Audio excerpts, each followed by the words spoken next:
In a public museum in the center of the United States, there exists a collection of archaeological relics so unexpected that they challenge the imagination. These artifacts tell of an ancient people that existed in North America before Columbus. The language symbols on the artifacts come from the Mediterranean: Egyptian hieroglyphics, Greek letters, and cuneiform writing. The artifacts were all discovered in the state of Michigan, at the center of the Great Lakes region. Thousands of artifacts, discovered in 17 counties over a span of more than 25 years. Artifacts that have survived under a cloud of uncertainty. Are they the artifacts of a hoax, or are they the artifacts of history? Either way, they've come to be known as the Michigan Relics. When they were first discovered, interest in the Michigan Relics was intense, but they would fall into obscurity, becoming all but forgotten, to be rediscovered, re-examined, and put on display 100 years after their first appearance. They have been labeled as frauds by scientists and investigators several times since their discovery. Yet, these artifacts continue to inspire independent researchers who are certain that the artifacts contain important historical facts, facts that have profound religious and cultural implications. The artifacts are kept here in the Michigan Historical Museum. When they arrived at the museum in 2003, John Halsey was the Michigan State archaeologist. The task fell to Dr. Halsey to protect and preserve these artifacts that are a part of the largest archaeological controversy in American history.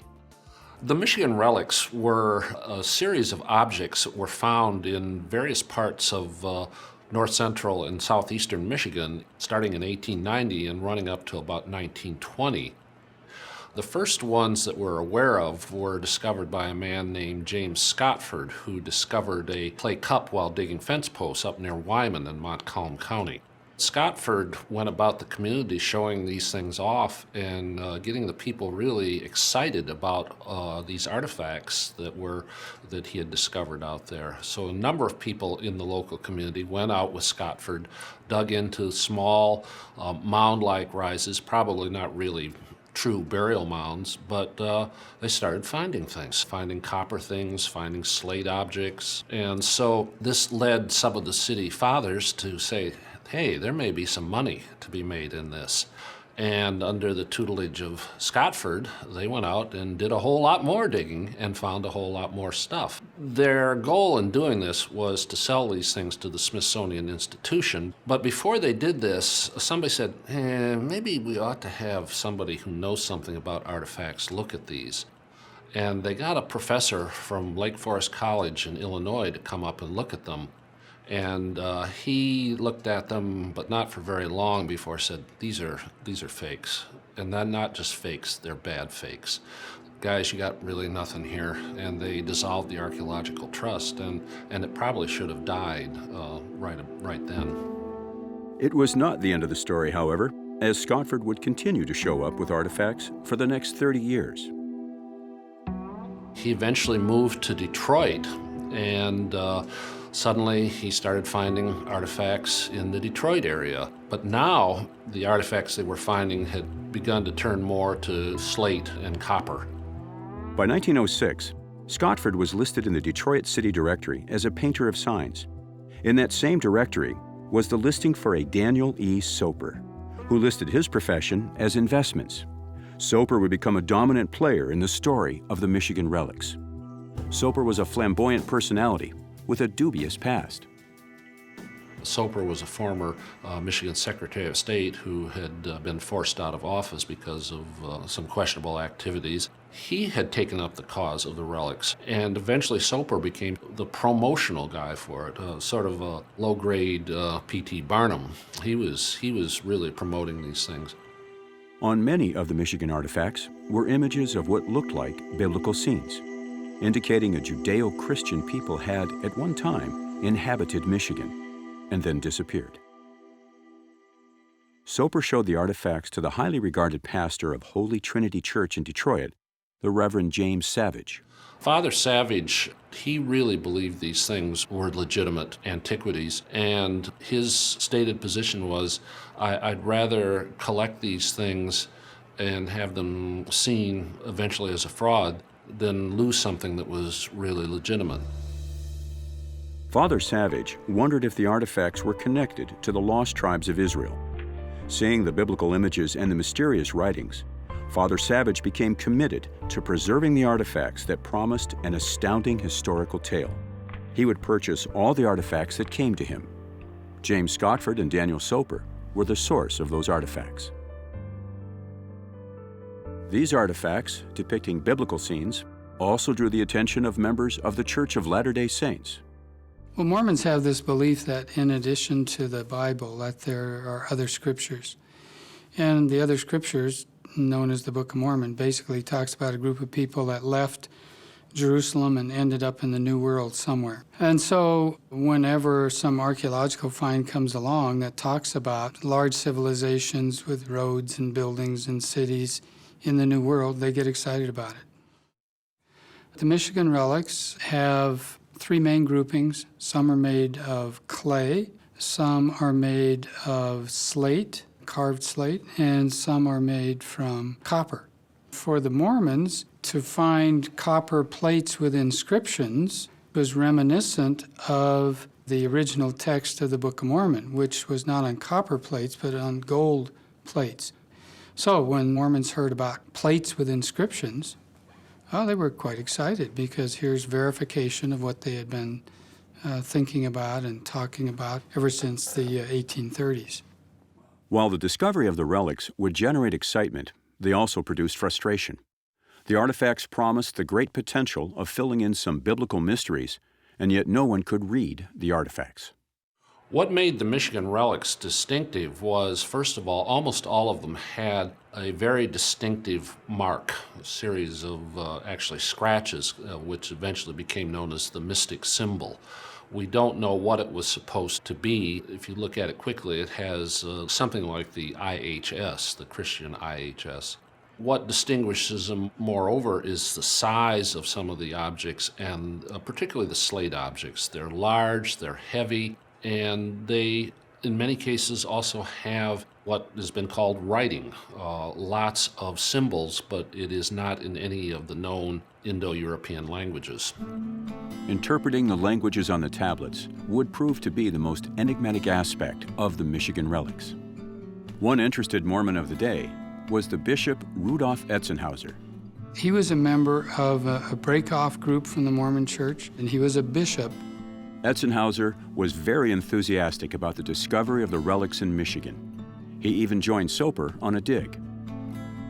Etzenhauser commissioned a pamphlet of photographs of artifacts, hoping the writing on the relics would come to the attention of someone who could interpret them. The pamphlet contained good quality photos and some information about the dates and site locations for the discovery of the artifacts. There is also a portrait of a studious Daniel Soper examining an artifact. Etzenhauser's credit to Soper would prove ironic. To Daniel E. Soper belongs the credit of having been for several years the moving spirit in the investigation of these prehistoric relics of Michigan. How did they go about finding these things? Well, they would sometimes come into a new town, and they would contact the local sheriff, chief of police, maybe a local minister, postmaster, and would say, we've got these very interesting prehistoric relics, and we think we're going to find some more in your area based on our long experience with finding these. Would you be interested in going out with us? You seem like an educated man. We'd like to see what you think.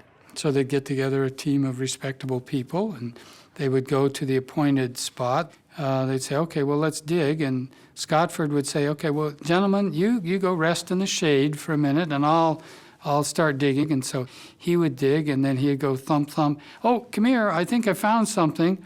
And he would say to them, here, you excavate.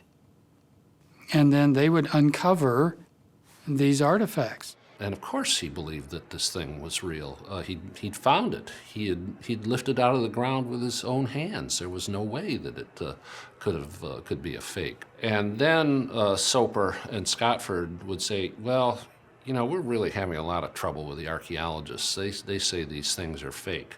Would you mind signing an affidavit to the effect that you found this thing and that, in your opinion, it's not a fake? And he said, sure, be glad to. So in that way, the legitimate authority of the postmaster, the minister, whoever it was, would be transferred to the bogus artifact. And this was their standard MO for most of the time they were involved with the creation of these things. While gaining local and national notoriety, Soper and Scotford also drew the attention of a newspaper reporter in Detroit, William A. Benscoter. Benscoter suspected that Soper and Scotford were not what they claimed to be, and he took it upon himself to investigate what they were up to. Benscoter's reporting revealed that Scotford had enlisted the help of his sons, Percy and Charles Scotford, as well as his son-in-law, William Scobie, in the production of the artifacts. The sons bragged about their father and their work to marry Granny Robeson, who lived in the same boarding house as the brothers. Granny Robeson told Benscoter that she occupied a room next to the brothers and that hammering went on day and night. And what the Scotford brothers told her was Detroit's ancient relic factory.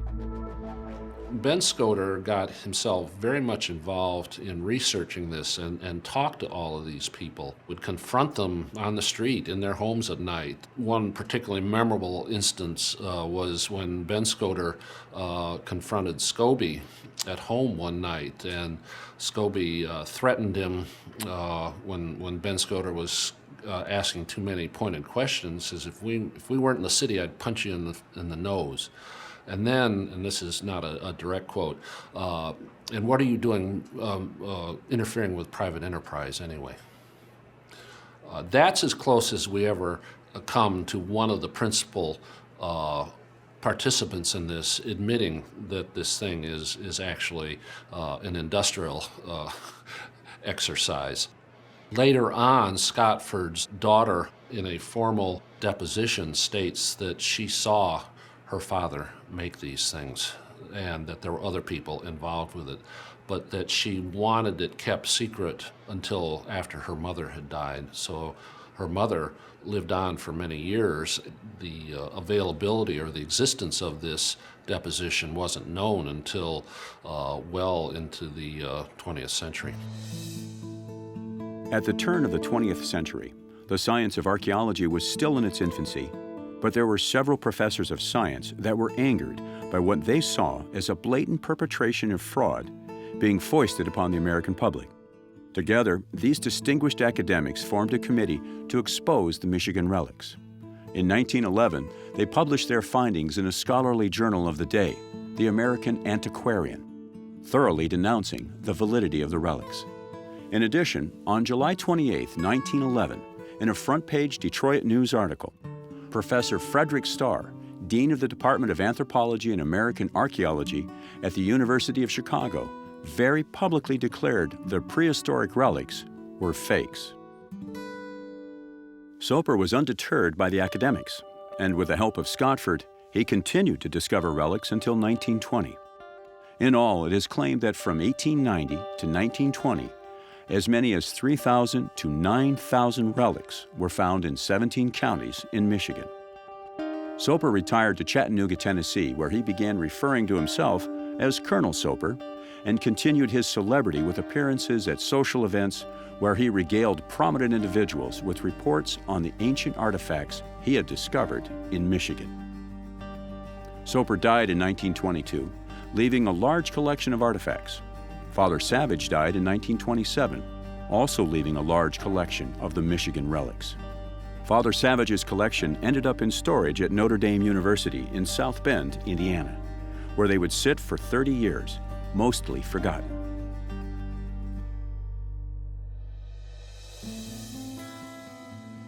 It was in the late 1950s when the artifacts in storage at Notre Dame came to the attention of a Mormon church leader in Salt Lake City, Milton Hunter. Hunter asked to examine some of the artifacts, and the university obliged his request, eventually sending him the entire collection. Hunter also purchased what remained of Soper's collection. Combined, the artifacts came to be known as the Soper Savage Collection. Hunter studied the artifacts until his death in 1975 and willed the entire collection to Brigham Young University, where it was stored but unexamined for another 20 years.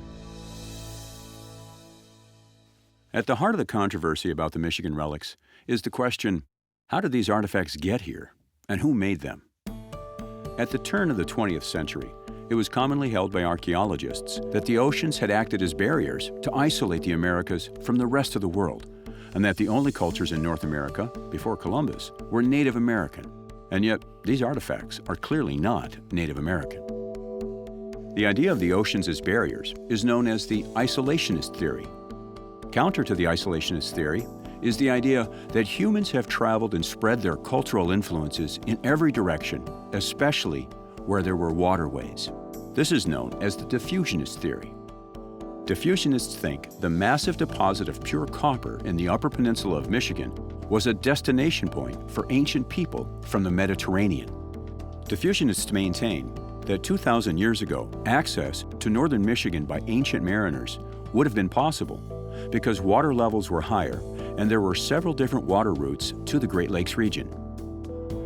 Artifacts discovered in North America that are not of Native American origin are held up as strong evidence for the diffusionist point of view. Discovery of artifacts that could not be explained by the isolationist view have often been labeled as frauds by professional archaeologists or just left ignored and unexplained. During the 1950s, while the Soper and Savage collections were in storage, Henriette Mertz, a researcher who subscribed to the diffusionist theory, began working with a different collection of Michigan relics. Mertz would research the Michigan artifacts for over 25 years. Her conclusions? The relics were artifacts of an early Christian sect, probably Copts, that they used Greek as their main language and were in Michigan around the 3rd and 4th century Common Era. Mertz authored what would become, for some, the definitive book on the subject. Her book, The Mystic Symbol, would renew interest in the Michigan relics. Ancient American Magazine is a forum for diffusionist ideas. Wayne May is the publisher of the magazine, and he points to his own collection of North American artifacts as evidence that supports the diffusionist model. Wayne thinks that among the frauds of the Soper Savage collection, there are some authentic artifacts that shed light on North America's pre-Columbian history. The material that comes to us in ancient American, I mean, we're very, very open, not just scientific information, but we listen to the oral history of the Native Americans. That's very key. And we also look at the artifacts that are found. And even though they're outside the paradigm, we just have to say, well, my gosh, here it is. And for example, Native Americans do not use oil lamps. But yet, this comes out of West Virginia. I bought this out of a private collection at an auction. And the fellow that had this auction, that had this artifact, he's well known. All of his artifacts are all authenticated, yet within that pile of typically Native American recognized and accepted material, you'll find this, an oil lamp made out of clay. Now, I could take this little lamp here and go to a museum in the Mediterranean, Rome, Greece, Egypt, and put this in the museum, and no big deal. Wouldn't mean a thing, because they've got thousands of them. But yet here we have one from North America. So it's like, well, how to get here? The Indians will tell you, we didn't use stuff like this, we didn't make it, but yet here it is. And this is just one example. There's a lot of things like this that pop up. I'm not an archaeologist, I'm not a geologist, I'm not an epigrapher, I'm a publisher. And I'm just showing the American people what's really out here in the history of North America. And we've got a lot of unanswered questions. And stuff like this shows up all the time. Since their discovery, experts have quickly dismissed the artifacts because the symbols appeared to be a mishmash of ancient languages that were randomly placed on the tablets. And yet, some researchers continue to ask, what language is on the artifacts and what is the message? There's a guy by the name of Glade Bergen who did his thesis, of all things, on the languages, the Michigan tablet. This is the Michigan tablet. These are the actual characters. Now, we keep hearing how they're they're goofy characters, they make no sense, you know, they're this and they're that, but yet we find the very same characters right here in Central and South America. We find them on the Kinderhook Plate in Illinois. So the hoaxers that did this, they came over to southern Illinois and did this one too. And this is Egyptian characters. Again, another match. Here's Semitic. Here's Byblos, and then here's Crete and Mediterranean and Cyprus. For the guy who would hoax this material, he would have had to have knowledge of all these ancient languages to hoax the material. See, that's my point. It is so big, it is so grand, that something out of there has to be genuine. And I think we need to look really carefully, because this could be the largest, biggest archaeological tragedy in North America because of the quantity of material that has come out of Michigan. Glade Bergen's doctoral thesis from 1972 is interesting because it demonstrates a high statistical correlation between the symbols used on several different artifact sources. His was an effort to unlock the languages on the artifacts. But no one to date has been able to use his work as a Rosetta Stone for the Michigan Relics. What's neat about Henriette, she, during World War II, she worked for, how would you say it, cryptography. She was she understood languages. She looked for fake things and real things and tried to decipher and break codes and all that kind of stuff. She was a smart lady, very well educated. A friend of hers, a judge in Chicago, approached her before she began this project and introduced her to all of this mystic symbol business and asked her if she would look into it, because he had several artifacts. And he just wanted to know if it was real or if she thought it was bogus. And when she started out, she was very skeptical. When you read this book, you'll understand there's no doubt in Henriette's mind that these things are absolutely authentic. I got permission to pursue the book, which I did, and I have republished it. We have not changed any of Henriette's work at all, but we've added an addendum in the back of the, not all, but several of the articles that we have published in the Ancient American magazine, which helps kind of bring things up to speed for our day. One of the authors for the additional material was an avocational researcher, David Allen Deal.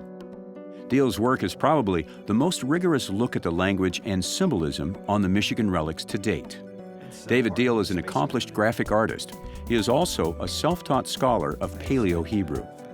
His efforts to learn and master the reading of early Hebrew scriptures led him to many interesting research projects and resulted in the writing and publishing of several books.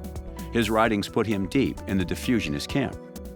Working with the artifacts researched by Henriette Mertz, David has produced 3 significant insights about the relics. He has deciphered a language, identified the theology, and established a date for their creation. Anybody can clearly see that they're religious, they're biblical in context, and they are what some people have said, yeah, they're scenes from the Bible. Okay. Given that, it'd be easy for anybody to see the flood and see the rebus with 4 rows of 10 squares that stands for 40, and then you see the symbol for a day. Oh, a circle. Oh, 40 days. Oh, it rained 40 days. So some of it is very easily read and understood. David Deal's work revealed a startling new interpretation of the mystic symbol. Instead of being the IHS of Christian significance, it reads in Hebrew as YHW, which is the Hebrew spelling for the name of God, Yahweh. This alphabet right here was completely deciphered by me after realizing that wherever I encountered it, they were using a Hebrew phrase or word, and they put it in Paleo-Hebrew, but Paleo-Hebrew disguised by the fact that it was done with a cuneiform nail. Any language can be written in cuneiform, even Chinese. When I saw the designs of the letters, to me it was very instantly clear that they were Paleo-Hebrew inscribed with the cuneiform nail and made to look something like cuneiform. It's a total invention, but it's yet based on the shapes of the letters that were already recognized as ancient Hebrew. Ancient Hebrew is over here. There's the Aleph, the Beth, the Gimel, the Daleth. These are all standard Paleo-Hebrew. This comparison chart is very interesting because it allows someone who has no real expertise in these alphabets to be able to look at them and compare, and then look at the tablets and work out the sound of the letter anyway. You can do that even if you don't have a vocabulary. And you get a Hebrew dictionary and look it up and see what the word means. David Deal demonstrated the use of Hebrew on a clay tablet that was used for much of his research. And here's where I got letter number 1, 2, 3. That's a YHW. And here I've got letter number 4, 5, and 6.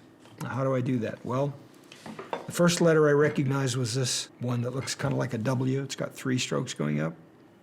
That letter is a classic Babylonian shin, which is an S, SH. This letter, that's the keth, the other H, the hard H.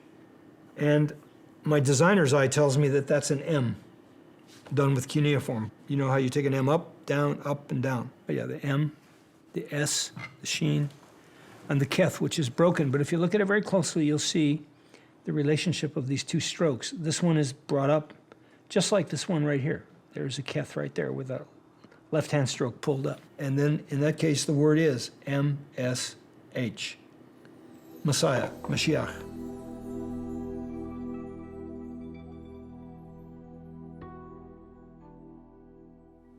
The theology of the Copts was a central deity named Yahu, a good son of the right hand named Yahu, Sabaoth, the good son, and an evil son of the left hand, brother to the other one, called Samael.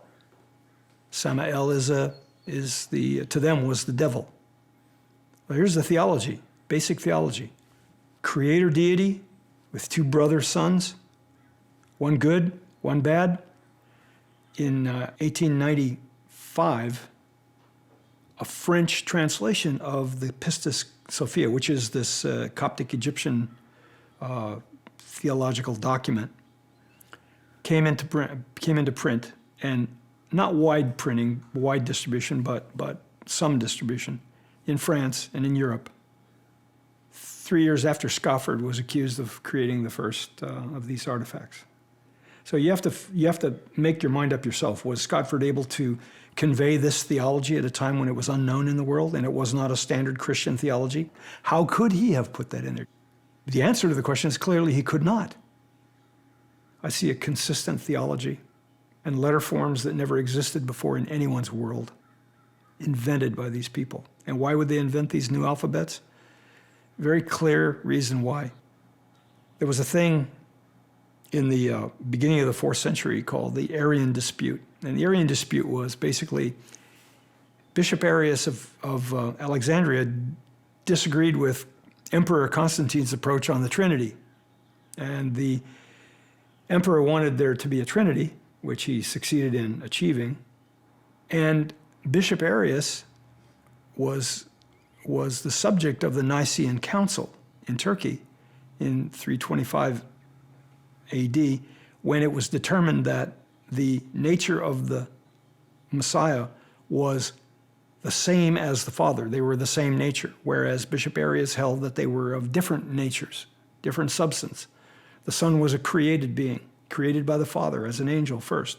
Totally different than Constantine's idea of a Trinity, ever-present, co-equal Trinity Godhead, which is what he conceived. So Bishop Arius and his followers were in a lot of trouble in the Eastern Mediterranean, Southern Mediterranean,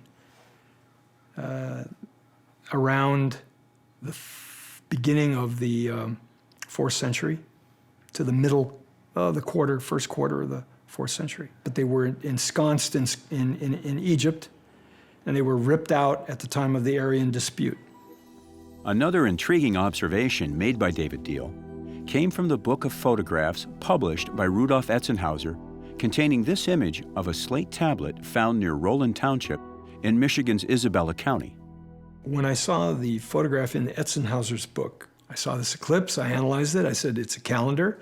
I could see the date that the event occurred because there was an event horizon. There was a picture of a face with his nose pointing at the edge of the circular calendar where it occurred. It was at the end of the 5th month. The 5th month is not May, by the way. The 5th month is July if you use spring reckoning for the new year, which is what the Hebrews did. So this means it's the end of July. So somewhere near the end of July, this event occurred, and you could see the partially developed eclipse. You could see the crescent moon shape. There is a meteorite flying in front of it, and then there's another total eclipse next to it, and then there's three little figures looking at it. So I went to my friend who had the Voyager program for Max. I asked him if he'd run the conjunctions for the period of 325 AD to 425 AD. I estimated a 100 years period, and I based it on the Nicene Council, when the events occurred that transpired that actually caused the Copts to be forced to leave the Mediterranean or die. Etzenhauser happily put, it was in Roland Township, Isabella County. I was able to give him the exact grid coordinates where the artifact was found, within an eighth of a mile maybe or something. The reason it's important is in a total solar eclipse, it's not the whole world that turns dark. It's only about 20-mile strip, 20-mile circle of primary umbra, shadow. The penumbra goes out a long ways, in some cases hundreds and hundreds of miles, but in this case, the solid, full, blacked out eclipse only covers about 20 to 30 miles, depending upon the position of the moon. And so my friend popped up about 10 dates for solar eclipses during that period of time. Only one of them went through Michigan, and one of them went directly over these coordinates of Roland Township. He called me back, he says, how does July 27th, 352 AD? I said, bingo, it's right on the mark. And then there was the question of the meteor. A meteor during a total eclipse would be visible, but it's a rare thing. Wouldn't have been very visible at this point, but it would definitely have been visible at this point. So I don't think that that's a real problem. I think what they're saying is while the eclipse occurred, meteors were going by. Particularly one apparently large one, meteorite. Went back and found that on the 27th of July, precisely the date of the eclipse, it's one of the 2 days of the maximum intensity of the Delta Aquarid meteor shower, which occurs every year on the 27th and 28th of July. That to me confirmed that my estimation of the meaning of this artifact was correct. I'd predicted that it was going to be a solar eclipse, found roughly where the artifact was found, somewhere near it, and it turns out it was precisely under the path of the center of the eclipse. So I think that's a confirming piece of information that some forger wouldn't have really bothered to go through the effort and trouble, even if he knew it, to create all of this data, this beautiful detail. I think that just confirms to me that this is real and these people were really there at that time. And it puts them right there at the time of the Copts' exile from the Mediterranean. So the detractors are going to have to deal with this stuff somehow, some way. They can't just say nay.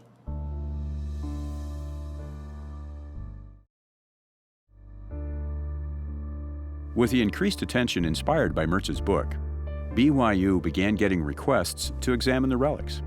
It also brought forth accusations of concealment of the relics by the church and the academic community.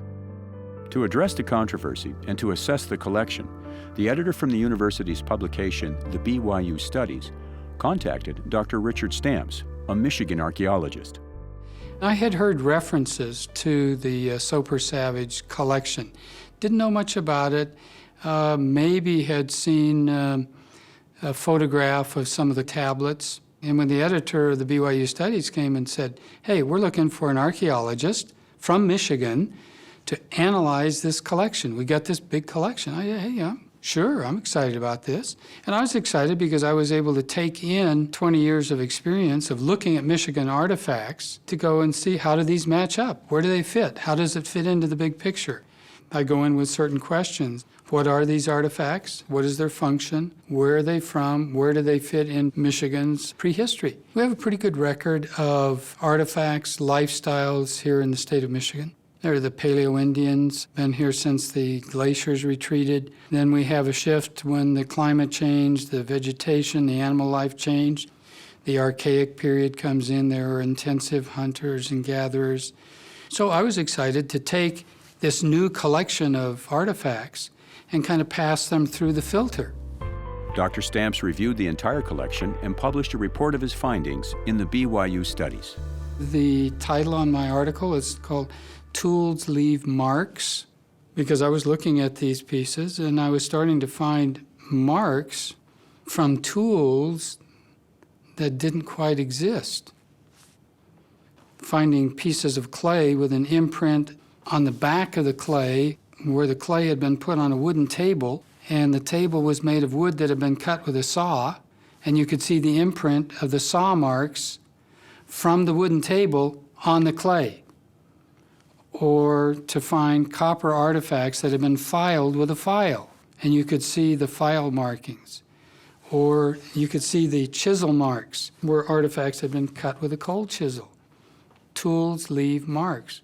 And so I was looking at the artifacts, finding these kinds of marks, finding tools that were basically non-functional. You make a knife, but if it doesn't have a sharp edge, what is the purpose of it? Or if you make a clay vessel, but it won't hold water, what's the function of it? How did they fit into the larger context of Michigan prehistory? They did not fit. There were no paralleling finds that had been excavated in the last 100 years. So they didn't match up, and that's when I started to look a little more critically and try and find some of these things that didn't make sense. Well, things like the slate. Now, these slate pieces are made of beautiful slate. They're cut and they're polished smooth. They have right angles. Some of them have holes drilled through them. So I'm saying, well, how did you polish the slate this smooth, this big? How did you do that? And we looked around. I ended up going to the Slate Museum on the Vermont-New York border, taking samples from the Michigan Relic collection and saying, how do you make something this smooth? And the guy walks me over to the piece of machinery and says, you put it through this machine. He said, when you cut them, you use this kind of a saw. And he walks me over and shows me the saw and shows me the cut marks on the modern pieces, which match the cut marks on the Michigan Relics. And then I take some of the samples and I say to them, where do you think this slate came from? And the one fellow says, oh, that came from the such and such mine. He recognized the consistency, the color of the slate itself. So then I say to myself, well, now hold on, how is this stuff getting from New York, Vermont to Michigan? I did some research, and slate was a very popular material, raw material, for making things like windowsills, some door sills, but also making things like sinks.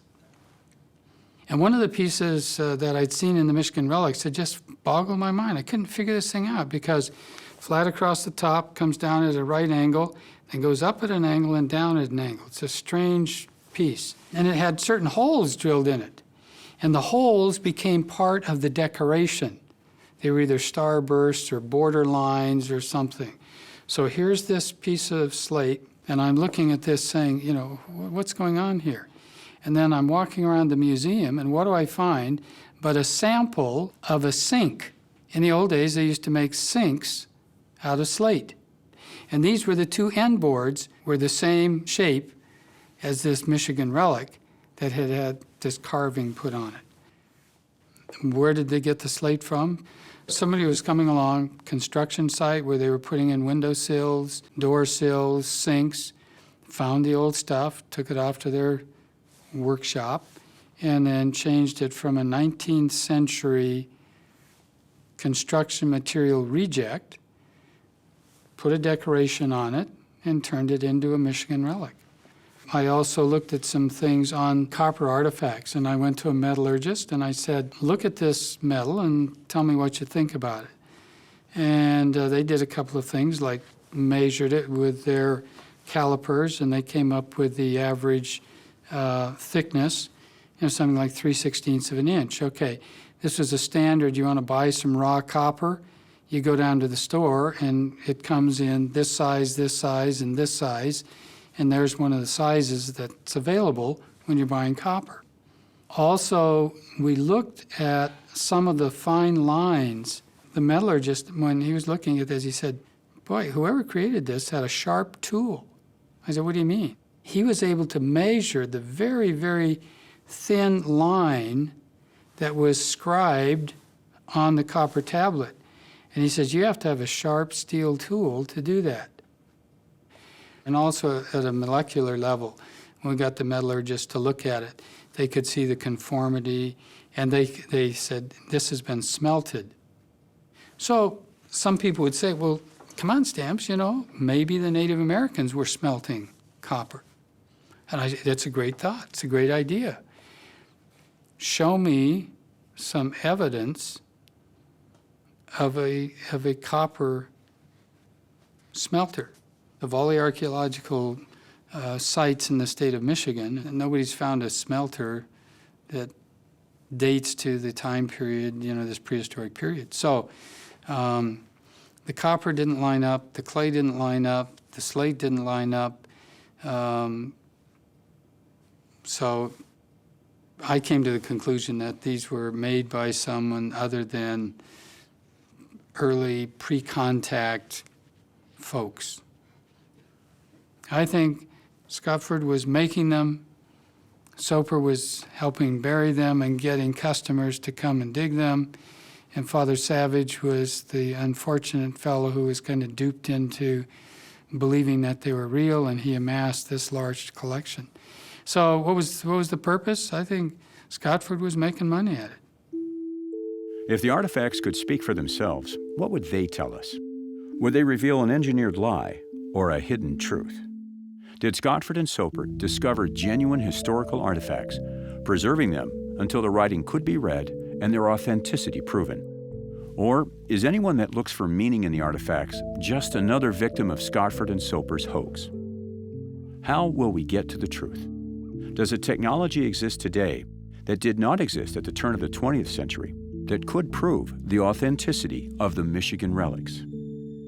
Thermoluminescence is basically a dating technique that can be used on some ceramics. It's a technique, and it's one that we need to pursue in the future. The University of Southern California, Long Beach has a well-regarded archaeology program and a thermoluminescence testing facility.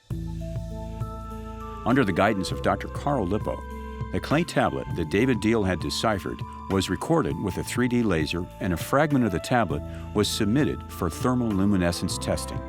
The test report from Dr. Lippo was thorough, within a 10-year window of possible error. The report indicated that the tablet was manufactured in the late 1890s. It would seem that with a luminescence test and with Dr. Stamp's examination of the artifacts, that the story of the Michigan relics would be closed. But there are some lingering doubts that keep the controversy alive. The clay tablet examined by David Deal and Henriette Mertz was not a part of the Soper or Savage collection and might be an individual example of fraud. Pieces from the Mertz-Deal collection were claimed to have come from an earlier discovery, some say as early as 1870 or even 1850, well before Scotford, and yet there is no evidence for that claim. The Mertz-Deal collection can be traced back to a collection from a curiosity museum in Springport, Indiana, run by Professor Edwin Worth. Worth moved his museum from Detroit to Springport in 1906. Newspaper reports from 1900 indicate that Worth had recently put his curiosities on public display in downtown Detroit at the Wonderland Pavilion. Where did Worth get his relics? Did he buy them from Scotford? They were both in Detroit at the same time. Again, no records have been discovered to answer these questions. In the Etzenhauser pamphlet, there are two intriguing documents. This is the book, by the way, let me just hold this up, that was published by Rudolf Etzenhauser, 1910 or 1911, concerning his take on the Michigan artifacts. And it has many, many pictures that we've already seen before, but what it has that nobody else has is this. One of the claims that's been made is that Scotford from 1890s and Soper and Savage, which they were, all involved on the discovery of the Michigan tablets. However, prior to that, we've got many players on the Michigan scene pulling up artifacts as early as 1856.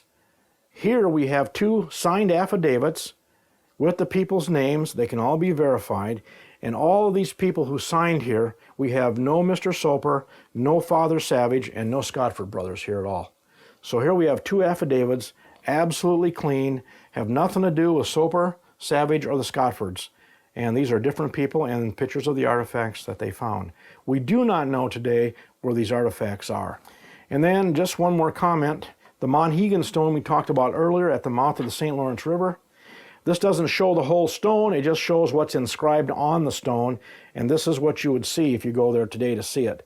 And of course here we have the mystic symbol and other cuneiform writings and markings. Down here is the mystic symbol with two messages going, different messages going across to the travelers coming in that way. That's the Monhegan stone. This is what's carved on the Monhegan stone at the mouth of the St. Lawrence. And I believe these people, these Michigan folks, this is exactly the highway they came in on. The rivers and the waterways of North America were their highways. In addition, Wayne May had this interesting story. And if I may, it's only 3 paragraphs. Can I read that to you? Okay, now I want you, this is what it says. Yod-Heh-Vah article. Dear Mr. May, in the article, Christ in America, Volume 4, Issue 26, Wayne May wrote of a claim that the Ojibwa name for Henriette Mertz's mystic symbol is Yod-Heh-Vah. Mr. May adds that the Yod-Heh-Vah is remarkably similar to the biblical Jehovah. It's not only similar, he goes on to say, it's identical to 75% of the biblical name. The name that we angelicize as Jehovah is actually the Hebrew tetragrammaton, which can be stated in our alphabet as YHVH, but whose Hebrew letters are called Yod-Heh-Vah. So, Mr. May's informant in fact gave him the Hebrew names of the first 3 letters in the name of God. Presumably, the additional syllable spoken once a year is a final Hey to complete the tetragrammaton. The Yod-Heh-Vah is a Hebrew tetragrammaton. Those are a cuneiform writing, and what's it doing in North America? And then there is David Deal's work with the language. It appears that Deal broke the code to reading the cuneiform writing. Does it reveal a real language, or does it reveal the genius behind the forgeries? Where could Scotford or Soper have gotten the language? Did they invent it, or did they copy it from a real artifact? If you think that Scotford had a style sheet to make these objects, I would say yes and no. I say that by virtue of the fact that when you look at these artifacts, you see the care that was taken to create them, as opposed to Scotford's banging and bashing with his chisel and his clippers on standard commercial grade copper plates, 1/8 of an inch thick. You know, it's pretty clear that they're fraudulent, but not the ones that much care had been taken with. Scotford polluted this mass of artifacts, but I think that there was enough of the artifacts around in Scotford's time for him to draw off the known ones at the time as a style sheet. Did he make all of these artifacts spread all over Michigan over a many, many year period? No. And why are there no artifacts being found now? Well, a lot of people I know of that have collections are afraid to come forward with collections because they think they'll be treated as fools. So many of them will probably never surface for that reason.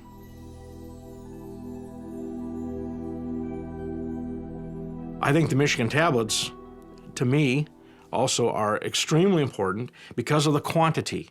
Now, if you had maybe 50, maybe even 100, I could say, well, yeah, that can be faked. But 10,000, 3,000, I have a hard time with that, especially when we know, and the professionals even admit that we have evidence they come out of at least 17 counties. I've got evidence for 27 counties throughout the state of Michigan. 1 or 2 may be fake, but are they all fake? Well, you say 1,000. I mean, how long does it take you to make 1,000? Come on, he was doing this for what, 25 years? To make 3,000 is the number that sticks in my mind. But hey, you can crank those out in a hurry. The clay pieces don't take that long to make. Now, to scribe the ones on copper, that's going to take a little more time. Again, put it in a 25-year time frame. And how many a month do you have to make? It's not that many. Nobody ever fessed up. Without having any of the perpetrators admit it, there is this lingering doubt. A lot of people take that as evidence that it really wasn't a fraud, so people expect that there's some kind of resolution, and the lack of a resolution leaves a doubt in their mind. Some have said, well, yes, there are fakes, but there may be a few that are real. I touched and held and looked at every single piece that was in the Salt Lake Museum that came here. And if there was a real one, I sure couldn't find it. And maybe there's some in this another little museum someplace. Maybe Henrietta Mertz had something that I didn't see. Okay. But all I can say is every single piece that I looked at, I couldn't find one that was right, that looked right. It just wasn't there. So maybe it's there. Hey, that's science. The door is always open. The fact is that the Soper, Savage, and Mertz-Steele collections contain manufactured artifacts. Enough artifacts to make the Michigan Relics possibly the largest archaeological fraud in North American history. And yet, questions remain. Was there ever anything of ancient historical value to be discovered in the Michigan Relics? Is there a possibility that an ancient Coptic group was actually in Michigan, but a group so small that they left only a tiny trace of their presence, and that the trace has been lost in the piles of fakes created by Scotford and Soper? Or is the whole story best summed up by Francis Kelsey, the Michigan archaeologist who wrote in 1911, It may be presumed that men will be ready to believe what they wish to believe, and that no hoax will be too preposterous to be without a following. Whatever aspect of the story you focus on, it must be agreed that the tale of the Michigan Relics is filled with the works of some very creative and industrious individuals. Perhaps what is most remarkable about the story is the persistence of the desire for the artifacts to be real. The fact that the Michigan Relics still stir the imagination 100 years after being labeled as frauds speaks to the power of the story they present. The sheer numbers of items created and the compelling story they invoke is, by itself, a testament to the genius and the creativity behind their creation. The story on the artifacts and the story about them may be most valuable for an unintended reason. They may remain as a timeless example of the need for careful discernment when it comes to telling the difference between what could be the truth and what is the truth.